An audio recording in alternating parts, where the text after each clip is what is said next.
Are LinkedIn pods worth it? Let's talk about it.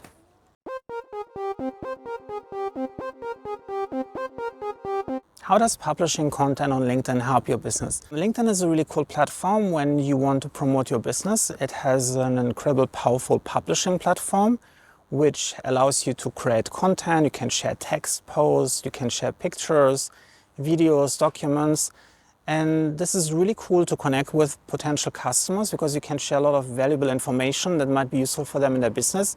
And by doing so, by providing value to them, you're putting yourself on the radar. Like they take notice of you that you're existing, and that's really a great anchor point. Like once you create enough interest in your company, it's really easy for you to transition from just providing content to providing an active solution, selling them one of your services or providing one of your products as a business.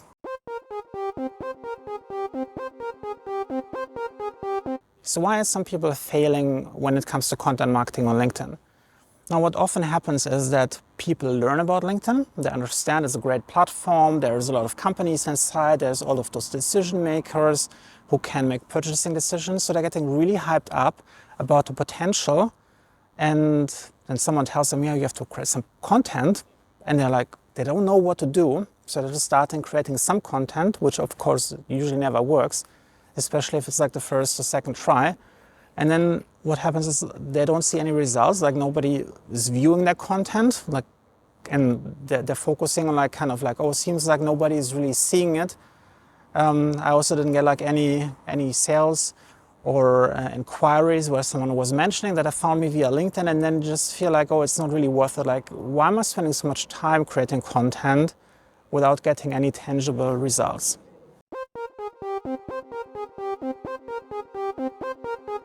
Now, what do people do on LinkedIn when they don't get the views and they don't get any sales? Do they give up? A lot of them will, but there is other people who are still looking for solutions. And what often comes up when they're searching for how to get more views on LinkedIn is LinkedIn pods.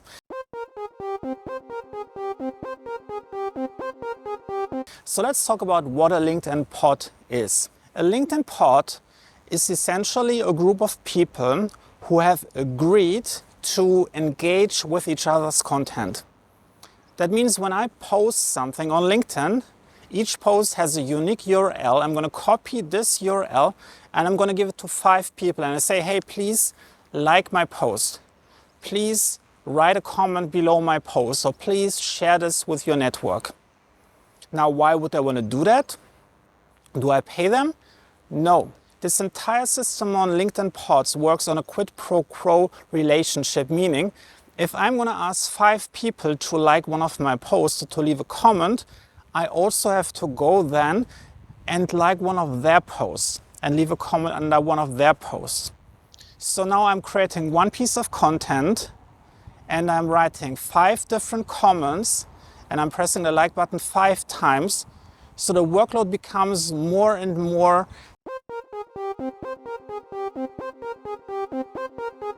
Now, what's the effect of having a LinkedIn pod? Like, why do I care that someone is liking my post or is writing a comment? The idea is when people are liking, the LinkedIn algorithm might interpret this as a signal of quality, and I might think, hey, if someone is liking this, it must be a good piece of quality. So the entire idea, as you can guess, that it's kind of like to trick the LinkedIn algorithm to pretend your post is actually better than it actually is, and by tricking the algorithm to get it to be shown to more people in your network and also to some people in their network.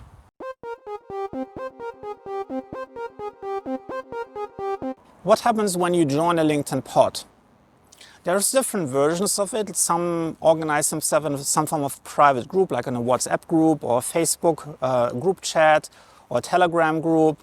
Some have like a Facebook group or LinkedIn group. Like, it doesn't really matter. The idea always works the same thing. What you will notice is that there's usually like a strong group dynamic where people are very actively trying to enforce the rules. Like when you're like posting something, they're expecting you to like the equivalent amount of likes. And they will also get very sensitive when you're posting too much content. Like they will say, hey, you're posting 3 times per day. Like, not everyone has time for that. you have to deal with a lot of drama in pods on top of the fact that pods have a negative side effect on your organic reach. What results will you see when you join a LinkedIn pod? Initially, you will see actually some success. You will definitely see that you get more views, and you will notice that you get more likes. Of course, all of those likes are fake because you basically had to do work to get them. You had to like 5 other people's posts or write some comments. So all of those likes are fake. Some people will be persuaded by this. They see a post, they say, hey, this has already like 5 likes. Maybe that's a good read. And some people will be more encouraged to actually read the post. So you might get some additional real organic views. And some of them might even like. So it does help you get the metrics up. It helps you get the views up, more likes. Comments rarely, because people don't really like do organic comments unless the content is really good. But it helps you getting those engagement metrics up.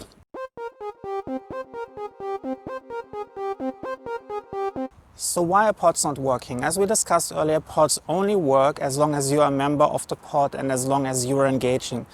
The moment you're taking like a time off, oftentimes you will get a lot of drama in those pods and might kick you out, say, hey, you have to like be active every day. There's no like taking a day off. They're expecting you to show up every single day. So if you're not in the pod, you can't share it, so you don't get any artificial engagement. So that's really big downside. Because you want to get in a position where it doesn't really matter when you're posting something, you always want to get organic engagement. So only getting engagement when you're in the pod is a really bad start. The second problem is that you only get engagement metrics like views, likes, comments, and those don't really help you to grow your business, because what you actually want, you want to get people sending you messages, inquiries about some of your products and services. You want people to visit your website, you want people to join your email list, you want people to buy from you, maybe sign up for your newsletter, making some purchases, starting a discovery call, and views don't really help you do that. The other problem is that it confuses the LinkedIn algorithm about who your ideal audience is.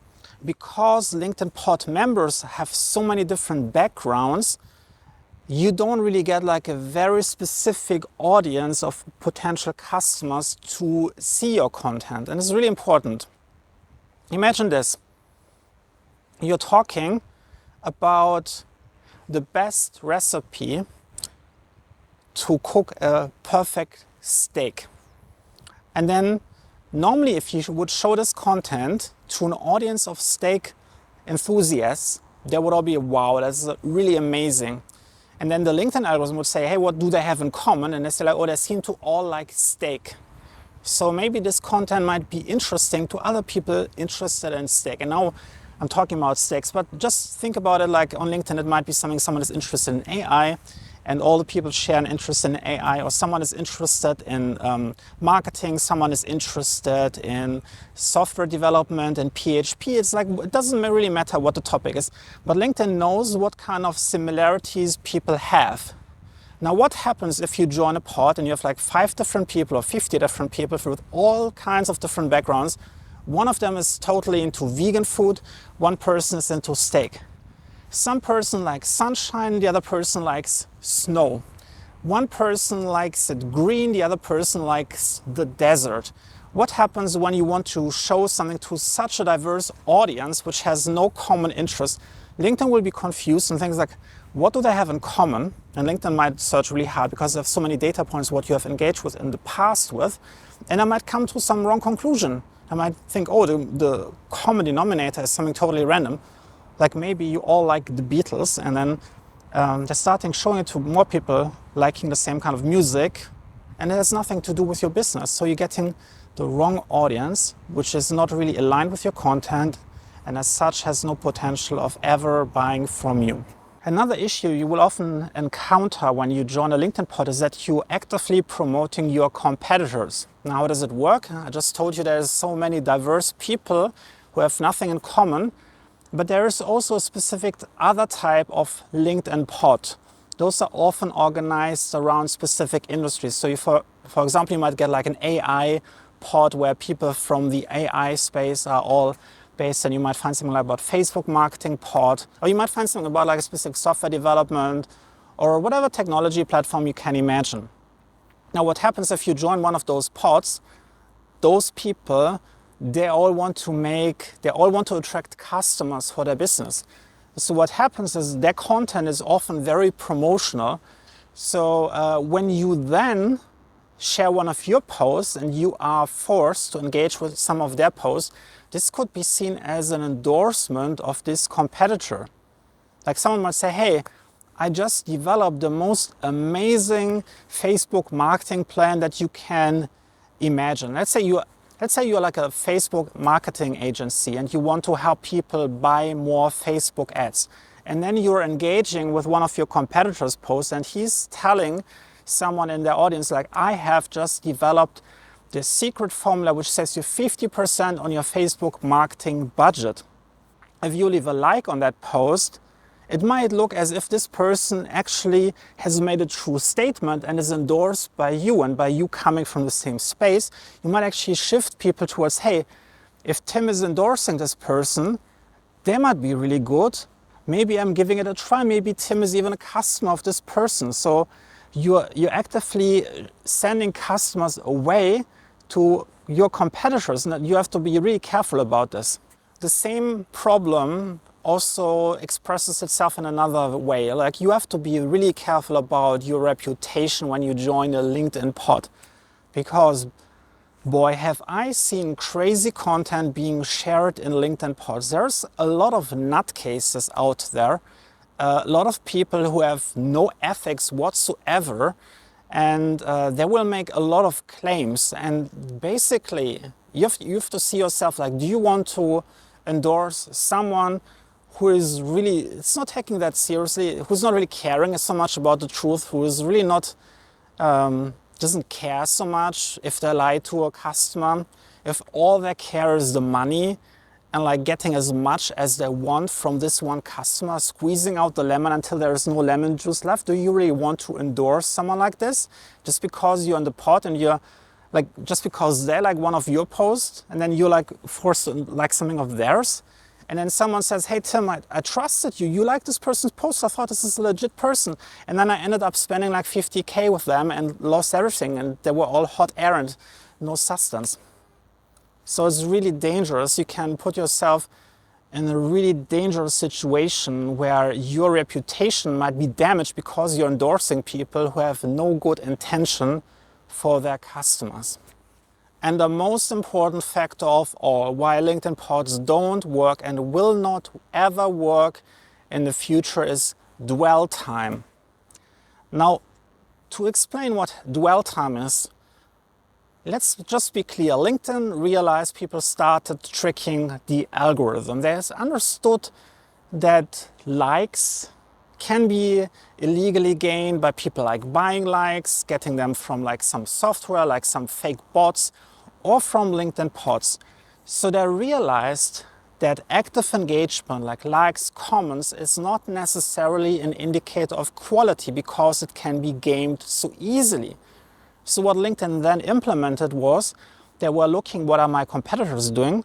And they looked straight over to YouTube, which had this incredible concept called watch time. Now, YouTube also faced the same problem, that people were just like using bots to view videos and get like 1 million views, and then people thought it was a good video. And that what YouTube then did, they measured how many % of a video someone actually watched. Did someone just watch 3 seconds and then clicked away? Or did someone watch 10 minutes of an 11-minute video? And the same concept has been used by LinkedIn. They actively measure how long is someone looking at your content. That means you also capture all the engagement when a shy person who doesn't normally like anything is just scrolling through their newsfeed and they see your post and like, that looks interesting, read more. That's an action which LinkedIn is also counting. And then they're looking how many times, how many seconds is this content visible on their screen. It's like a stopwatch. 1, 2, 3, 4, 5, 6, 7, and they measure exactly how many seconds this one person was looking. And then they're adding up all of those numbers. They're looking at like maybe 500 people watch the content, and they're measuring what is the average dwell time, how many seconds on average did people look at the content. And this is a much better metric for LinkedIn to determine quality, because all the pods, all they're doing is kind of like they're clicking on a link, like, next link, like, next link, like, next link, like, next link.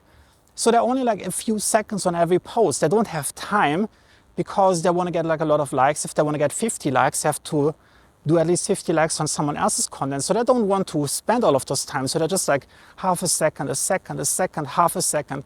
They only spend seconds on other people's posts. So that's a much better metrics and allows LinkedIn to actually filter out all of this fake engagement, because dwell time measures how long people actively reading your content or watching a video. So this metrics is LinkedIn's primary quality metrics that they're using to determine who should see your content. And because of dwell time, LinkedIn pods can only do one thing. They can inflate your like count, but they cannot inflate the number of people who are actually interested in watching it.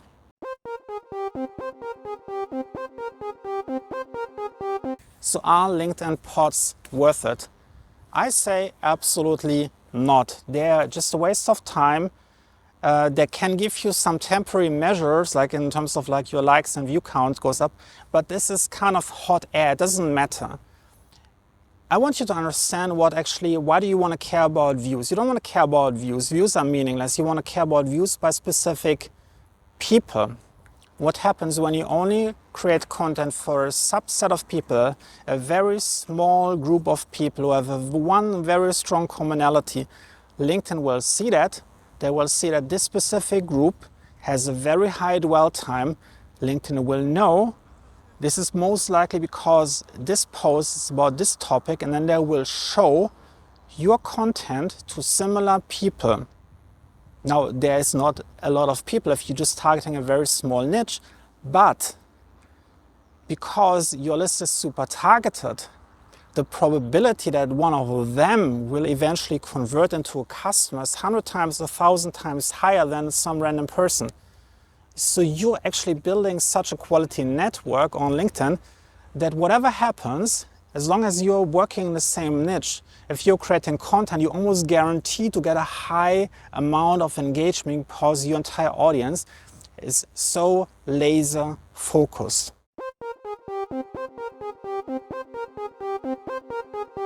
So what should you do as an alternative to joining LinkedIn pods?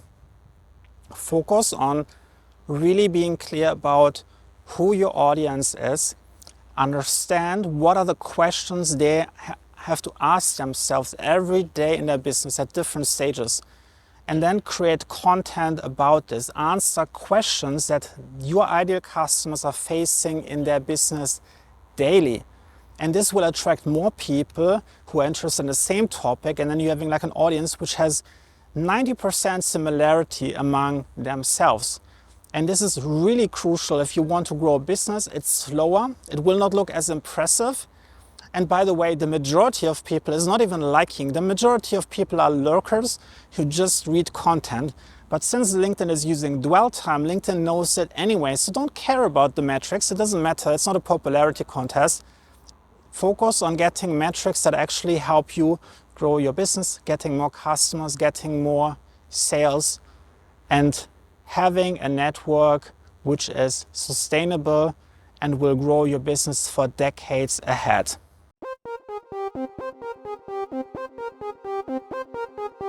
Now, if you want to learn more about how to build such a LinkedIn content strategy, you can also check out my LinkedIn Accelerator program, where I'm teaching you how to identify your ideal audience and how to develop a content strategy that really works.